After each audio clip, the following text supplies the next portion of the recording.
So we're in the Shore Drive section, Myrtle Beach. This is actually an Horry County beach, just north of Myrtle Beach, up near the Apache Pier.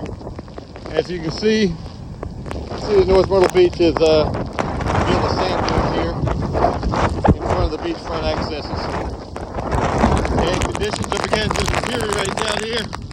Got some wind and heavy rains coming through as Tropical Storm Debbie starts battering the area.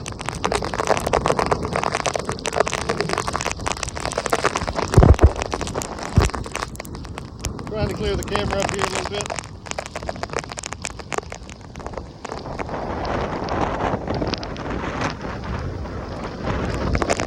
That's the Apache Pier there in the distance.